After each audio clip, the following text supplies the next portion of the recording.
থাকলো আফ্রিকান। চোখে তখনও জলের ধারা শুকোয়নি। মিনিট কয়েক এমনিভাবে থেকে হঠাৎ দৃষ্টি তুলে জিজ্ঞেস করল, আচ্ছা, পুরীতেই তো চৈতন্যের মৃত্যু হয়েছিল। অকল্পিতপূর্ব এই প্রশ্নটা আকস্মিকতায় বেশ চমকে উঠল আনন্দ। চমকানির বিহ্বলতাটুকু কেটে গেলে সে বলল, মৃত্যু হয়েছিল কিনা তা এখন আমি বলতে পারবো না ভাই। পুরীর মাটিতেই যে তার জীবনাবসান ঘটেছিল সে বিষয়ে কোনো সন্দেহ নেই।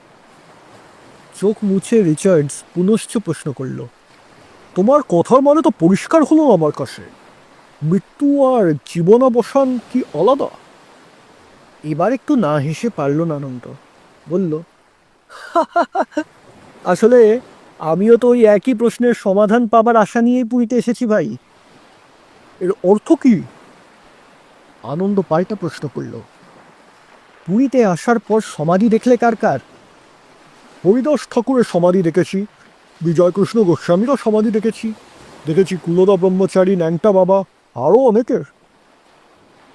একবারও কি মনে প্রশ্ন জাগেনি তোমার, যে শ্রী চৈতন্যের সেবায় স্বয়ং উড়িষ্যার রাজা প্রতাপরুদ্রদেব গজপতি নিজের দেহ মন সহায় সম্বল সমস্তই উজাড় করে দিতে সর্বদাই ব্যগ্র ছিলেন, সেই নৃপতির নয়নমণি চৈতন্যের জন্য প্রতাপরুদ্রদেব পুরীর কোথাও কোনো সমাধি মন্দির নির্মাণ করেননি কেন? আমিও ঠিক এই প্রশ্নই করেছি এখানকার অনেক পণ্ডিত মহন্তদের কাছে, কিন্তু তারা সকলেই আমার প্রশ্ন শুনে চটে গেলেন। বললেন, চৈতন্যদেব স্বয়ং ভগবান ছিলেন, তার জীবনের আবার আরম্ভ আর শেষ আছে নাকি? তখন আমি বললাম, ভগবান তো তিনি তার হৃদয় অবস্থায় অন্তঃসত্ত্বায়, কিন্তু তার বাইরের সত্তা যে দেহ, তার তো আরম্ভের দৃশ্য ইতিহাসে পাচ্ছি। আর জন্মলগ্নে সেই অপূর্ব ঘটনা, তবে তার বহিঃসত্তা অর্থাৎ তার পঞ্চভূতের তৈরি শরীর শেষ মুহূর্তের ইতিহাসটুকুই বা আমরা জানতে পারবো না কেন? রিচার্ডের মুখে এই যুক্তিবাদী কথাগুলো শুনে বিস্ময়ে পুলকে অভিভূত হয়ে পড়ল আনন্দ। উৎসুক কণ্ঠে সে জানতে চাইল, আফ্রিকানের এই যুক্তি নির্ভর প্রশ্ন শুনে পণ্ডিত মহন্তবর্গ কী জবাব দিলেন।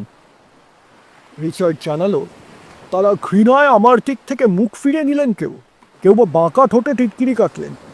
নিগ্র কি খাঁটি কখনো বৈষ্ণব হতে পারে? আবার একজন একান্তে টেনে নিয়ে গিয়ে উপদেশ দিলেন, বিদেশ থেকে এসে যা দেখছো দেখে যাও, যা শুনছো শুনে যাও। মহাপ্রভুর মৃত্যু হয়েছিল কি অন্য কিছু হয়েছিল তা নিয়ে অত মাথা ঘামাবার চেষ্টা করলে তোমাকে সিআইএ চর বলে ঘাট ধরে বের করে দেওয়া হবে এদেশ থেকে। কি হৃদয়হীন ব্যবহার এই চৈতন্য চরণে সমর্পিত কৃষ্ণাঙ্গ যুবকের প্রতি! তার একমাত্র অপরাধ